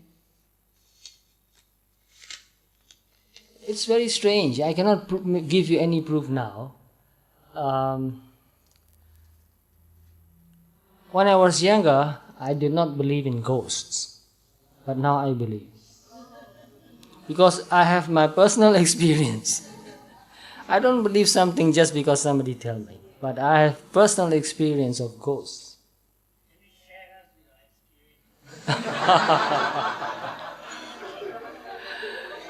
Well, one story I will tell you. I used to live in very deep forest for many years, for almost 20 years, alone in a small hut. And there are many places where people say that it's haunted. There are many ghosts living there. So I've seen during the evening, especially in the early evening, groups of people coming and going. I said, what are these people doing in the forest? Then I took my torchlight and went to look for the people. I found nobody. That happened many times. But that's not really convincing.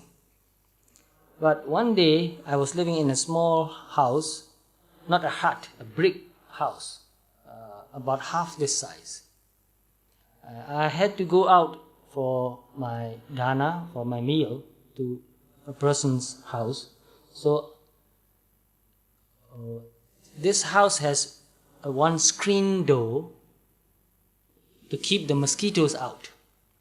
And you can only close and lock the screen door from inside only. When you go inside, you close the screen door and you lock it. But from the outside, you cannot lock the screen door. But there's another wooden door which you shut and you can lock. So I just put the screen door together and I shut the wooden door and locked from outside, and I went to my friend's house and had my meal, and I came back and I opened the wooden door and I couldn't open the screen door. It was locked from inside.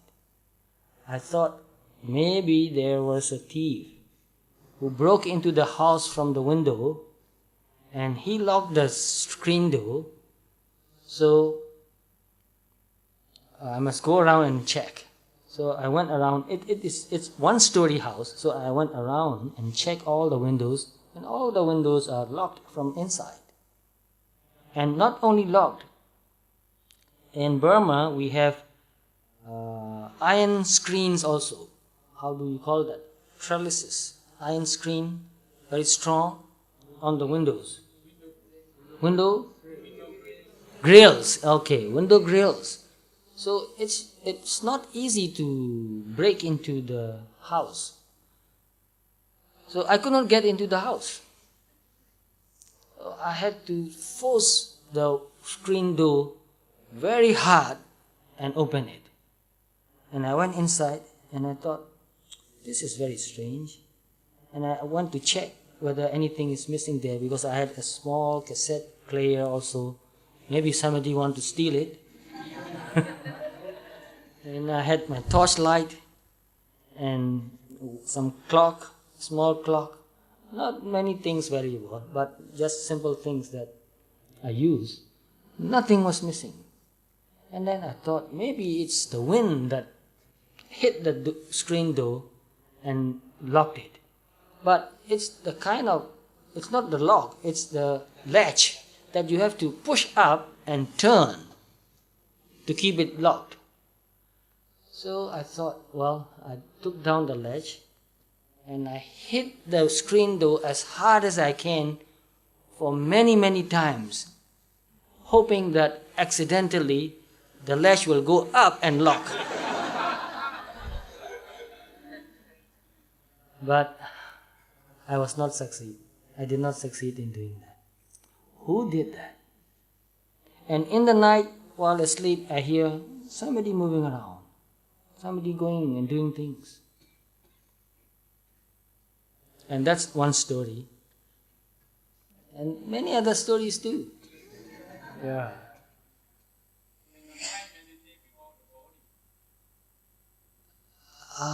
Can you explain what you mean? Can the mind meditate before the body, without the body? I think so. The mind can wash itself. The mind can wash the mind, and that's also meditation.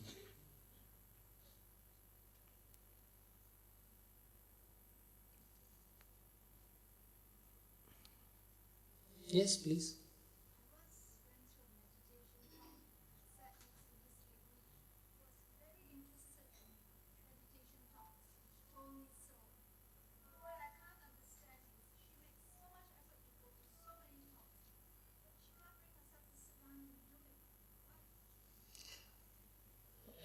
you have to make it a habit and you have to love doing it. So just experiment with meditation practice. Don't take it too seriously. This is a very difficult thing to say because most people hear that sit down and determine that I will not get up before I get enlightened, even though if I die sitting here. I never did that. I enjoyed meditation, and meditation practice happened to me so naturally that I didn't even know that I was meditating. Only later, when a teacher really gave me meditation instructions, I found out that, oh, you have to meditate this way. For example, I like to walk very much. Even here in Singapore, I go for a walk every morning, sometimes also in the evening. So when I walk, I pay attention to my body and I feel like my body is happy to walk. Not only my mind, even my body feels happy to walk. So I enjoy walking. Moving my legs, moving my arms. This movement feels good. So I pay attention to this sensation, feeling good. I feel good when I walk. I like that very much. And also, I like good sceneries. So I'll go for a walk, and whenever I find a beautiful scenery, I'll just sit down and watch that scenery and get so absorbed that I forgot about everything else. I even forgot about myself. And sunsets, I like very much. I walk up the hill and just find a nice place to sit and watch the sunset, and I watch the sun going down and down and down slowly. I can see it's going down, and then it touched the horizon and it start disappearing, and I watch that with all my attention, and then it has disappeared at this moment. And that's also meditation. So make meditation something enjoyable. Invent your own meditation practice. I feel very reluctant to talk about this because mostly people think that you have to do meditation practice according to what is in the book. But because I'm a very stubborn man, I like to do things in my own way. So I invented my own meditation practice. But I took the essence of the teaching. Awareness, presence of mind. Your mind must be here and now. Not thinking about the past, not thinking about the future. You are paying attention to what you feel in your body. You pay attention to what you see. You pay attention to what you hear. You pay attention to what you smell. Or if you are eating something, you pay attention to what you eat. And when you are thinking, you pay attention to that too. So based on that information, I invented my own meditation practice and made it very interesting. And when I get interested, I don't have to force myself to do that because I want to do that whenever I find some time to do that. So make meditation practice interesting. Create. Be creative. Be creative. Anywhere. Even if you cook, if you are creative, you enjoy cooking and you are happy. So whatever you do, if you are creative, you like to do that. And you can see your own progress also. The excitement, the joy keeps you going and going. So I feel very reluctant to tell you that invent your own meditation practice. But I do that. I did that. And I find that it works. You need only the basic instruction. Be here and now. Pay attention to what you feel in the body, what you see, what you hear, what you smell, what you taste, what you think. That's all the instruction. You don't need anything more than that. Yes, please. Ah.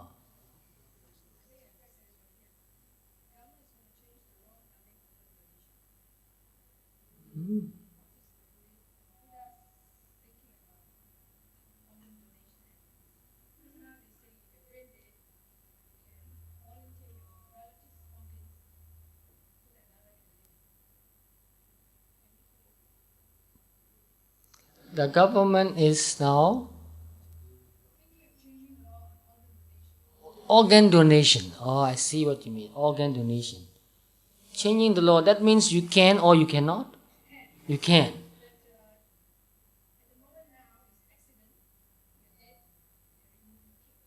Mm-hmm.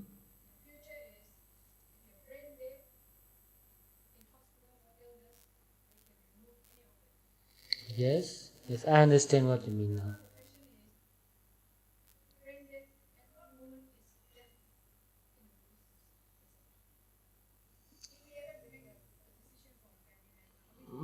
That's a very serious question. Yes, very serious question. Yes, when a person is not conscious anymore, you can keep the body alive by pumping the blood, but there's no real consciousness anymore.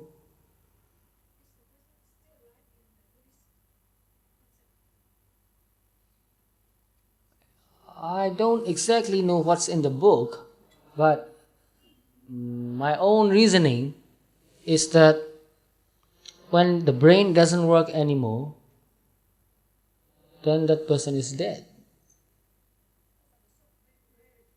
It's gone to another life.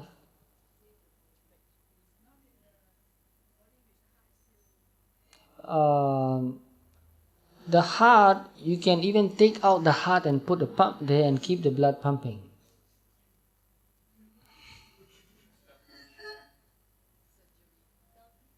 Yes. So, in the heart lung transplant, I've read a book, and the title of the book is very interesting, A Change of Heart, written by a lady who had gone through that operation, and for 8 hours she had no lungs and no heart, and she got a set of lung and heart from a man who died from motorcycle accident. So they kept his body warm, and then they took out his lung and heart and put that in the lady's body. But it took 8 hours. Without no heart, the person's still alive. They had this heart-lung machine. So it's very difficult to answer. But scientifically, if your brain doesn't work, you are dead. Even if your heart stops beating, you can resuscitate and make the heart beat again. But when your brain stops working, it's very difficult. Impossible. I can't tell that the moment. The moment the brain stops working, it's dead. Because it's the brain that controls the whole body.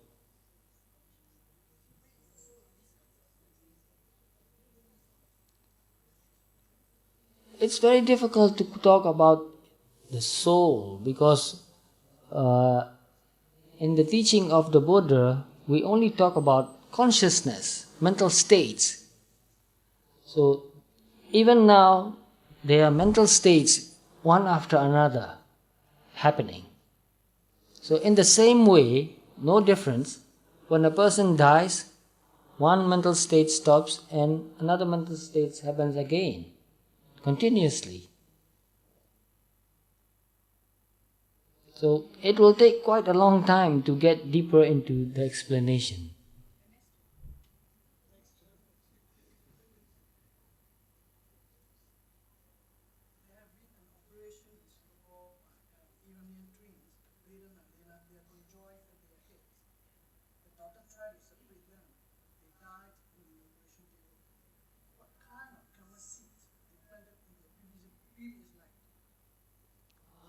This is also a very difficult question.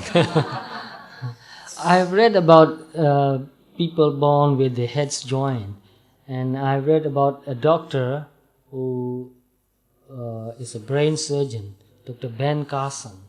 He works in Baltimore Hospital, specialist working on that kind of. Oh, really? I have read his book, so I know the situation, but I can't tell what karma, because karma is something very difficult to explain.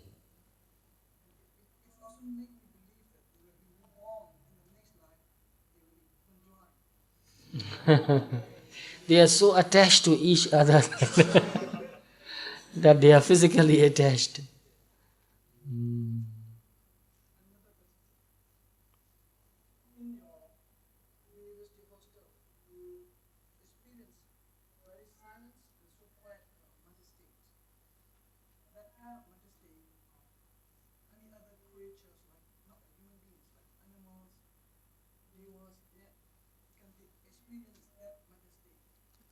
Oh, animals, I don't think they can experience such quiet mental state, because that kind of mental state needs a lot of focus.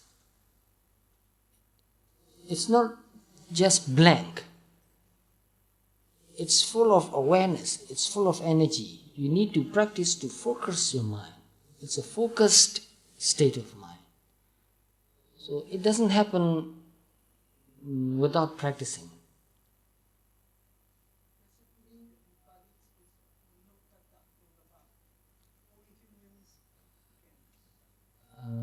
Manotatta dolabha means it's very difficult to get a human life. And this means it's very difficult to really realize Dhamma.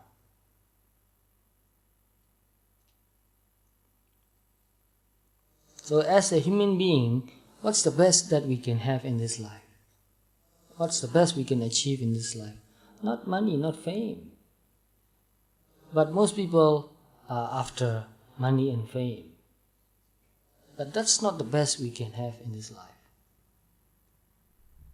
Real deep understanding of truth, real understanding of Dharma is the best that we can achieve in this life.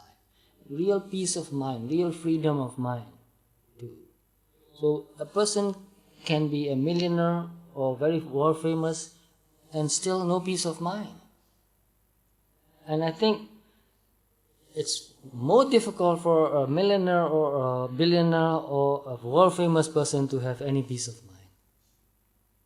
I think they are living a very miserable life.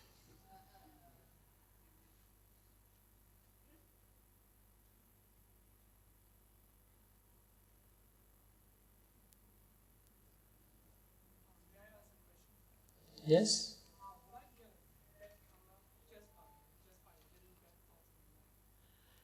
Thoughts are also karma, yes.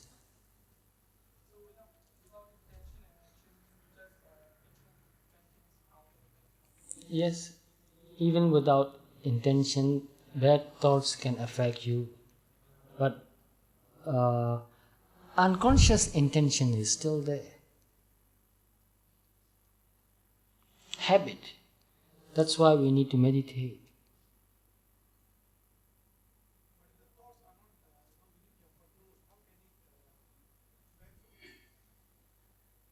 The thoughts are not really in control. But as you practice mindfulness, you become aware of your thoughts. And just being aware of it makes it weaker and weaker. And if you can pay attention to any unwholesome thought, it does not affect you as much as if you are not aware of it. Buddha gave an example, a lump of iron which is hot, but you don't know that it is hot, and you pick it up, it will burn you more. But if you know that it is hot, you are more careful. Even though you touch it, because you are careful, it won't hurt you so much. So, not knowing is worse. Therefore, for example, I don't have a good example, but anyway, the first thing that comes in my mind is that in advertisements, people use subliminal suggestions. And now in America they have outlawed that, they have banned that. You are not allowed to use subliminal suggestions. For example, before the law, they will show a person a bottle of Coca-Cola, and subliminally they put a sentence, I want a Coke. And it flashed in a split second only. You cannot read it. It's so quick that you don't able to read it. But anyway, your mind picks that up and you feel that the craving to have that Coke. And now that in America they have a law, you cannot do that. You are not allowed to do that. So without knowing something, it can affect you more because you have no control. But if you, for example, if you write with a big letter on the wall, I want a Coke, and you read it, yeah, that means I want a Coke, but I don't. You can change your mind. But if you don't know, it affects you even more. So this is very interesting. Unconscious suggestions are more powerful. So it is in the same way, the thoughts that going in the back of your mind controls your life even more. So if you become conscious of those thoughts, it will have less control on your life or on your mind. That's why it is very important to be very mindful, to be aware of your thoughts, to make it conscious. So when you become more conscious, then you can work with it because it's there. It's not hidden. You can work with it. Because you are conscious, you have freedom. You have some control, not complete total control, but you have some control. And you can decondition yourself too. So all of us are conditioned by the culture we are born in. I was born in Burma and I've lived there until now. So I am conditioned by the culture that I was born in. But because I learned many different cultures, and also because I learned to meditate, I decondition myself, very much so. But I don't think I have done it completely. It's very difficult. So you are born here, I believe, in Singapore, and you are conditioned by this culture. And you don't even know that you are conditioned. For example, there are certain kind of food I cannot eat. I cannot put that into my mouth. Why? Because I never ate that since I was born. And there are certain kind of foods you will not eat. You will never eat. Because you are conditioned not to eat that. There's nothing wrong about the food. Some people eat that. It's okay. But you cannot. Why? What's wrong about the food? There's nothing wrong about the food. It's the conditioned mind. So in the same way, there are some ideas you like. And there's other ideas you don't like. You can't really tell that this is good or this is bad. You can only say that I like this and I don't like that. So we are conditioned to like some things, we are conditioned not to like something, we are conditioned to believe something, we are conditioned not to believe something, but we are not aware of that. So when you become more mindful, you can see in your mind how you are conditioned. And by seeing that very clearly, with wisdom, you can change that. You can decondition yourself. Then you become more free. So as long as you are conditioned, you have very little freedom. Even though you feel like you are free, you have very little freedom. But with awareness and wisdom, you can see your mind and decondition your mind. Then you become free, more free. Therefore, meditation can make you free. This is a very, very important topic. It is very deep. It's very important. I think we should put meditation practice in our education system also. a kind of practical psychology. You don't have to be a Buddhist to meditate. There are a lot of people I know who meditate, but they don't call themselves Buddhists. But they get benefit from meditating.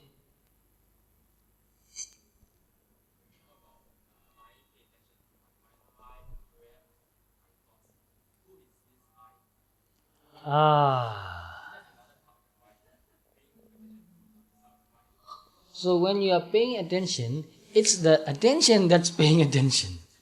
You will find that out as you practice meditation. Because you take one step back and you take another step back and you see that it's only the attention that's paying the attention. And then you will find that it's all natural process without an ego, without a self, without an I. So in Dhammanupassana section, in the Four Foundation of Mindfulness, there's one instruction saying that when a person, it's very difficult without using the word person to talk. So when a meditator is mindful, he or she knows that he or she is mindful. So which means you watch that awareness again. When you are mindful, you watch that mindfulness. When you are aware, you watch that awareness again. And when there's this wisdom arising, which means understanding the truth about whatever you are watching, understanding the truth is wisdom, you watch that wisdom again. Because it's not you who understands, it's the wisdom which understands. So by practicing like that, you can step back and back and back, and you find that no matter how much you step back, you will always find just a mental state, a quality of mind, a phenomenon, but no person. But in our daily life, we must use the word I, you. I'm meditating, you are meditating. Because without using the word I and you, we cannot communicate. So although it is useful, we must understand that there's no permanent ego. So to give you more explanation, because I think it's important to give you more explanation, there are two levels of truth. One level of truth is called in Pali Samuti Satcha, which means conventional truth. And another level of truth is called Paramattha Satcha, ultimate truth. So from the ultimate truth point of view, there's no man, there's no woman. So then, why is there a precept saying that one should not commit adultery? If there's no man, no woman, how can there be adultery? That one should not take what is not given. One should not steal what belongs to another person. If there is no person, then how can you steal? How can anybody steal? So we must understand that there are two layers of reality, two layers of truth. And both of them are valid in their own levels. So when we meditate in the beginning, I feel that I am meditating. I'm working hard, I'm trying to concentrate. But as the mind calms down and concentrates and becomes very clear, that I disappears. There's just awareness watching without an I. Therefore, there's a book written by a doctor, Mark Epstein, and the title of the book is Thoughts Without a Thinker. Meditation without a meditator. So this is very important to understand. To give you another example, I think you know about Newton's theories. You know that? All of you study Newton's theory. So in Newton's theory, you can predict that a certain planet will be in a certain place. Is in a certain place, you can see that, but you can predict that it will be in another place 10 years from now, 20 years from now. You can even predict that 100 years from now, when the sun will have an eclipse or the moon will have an eclipse. You can do that. You can calculate. Because according to Newtonian physics, you are working with a big body, physically very big. But when you study subatomic particles, that theory does not apply anymore. It is another layer of truth. You can only say that there's a possibility that a certain particle will be in a certain place. You can only say the possibility. You can be never definitely sure. So, similarly, I think, there are two layers of truth, two layers of reality. Both are valid in their own levels. So when you throw a stone, you can tell where it will fall, because according to Newtonian physics, you can calculate. But when you get into the atom of the stone, you cannot say anything definitely. So it's the same. When you practice vipassana, persons disappears. Only phenomenon, thoughts, emotions, mental states. So it's getting late. Can we have a last question for Sayadaw? Yes? A last question for you. Last question? Who's going to ask the last question? My last question? Oh, I see what you mean. Yes, it's getting late. Yeah. Well, I'm very glad that you still want to sit here and discuss. We can go on this discussion the whole night. Wonderful. But anyway, I think you work very hard the whole day and you need to rest. You need to go home and you need to take care of your duties and responsibilities. So if you don't have any more questions, we will conclude our Dhamma discussion tonight now by reciting that Pali. I will recite for you first. Imaya Dhammanu Dhammapatipatiya Buddham Pujimi. Imaya Dhammanu Dhammapatipatiya Dhammam Pujimi. Imaya Dhammanu Dhammapatipatiya Sangham Pujimi.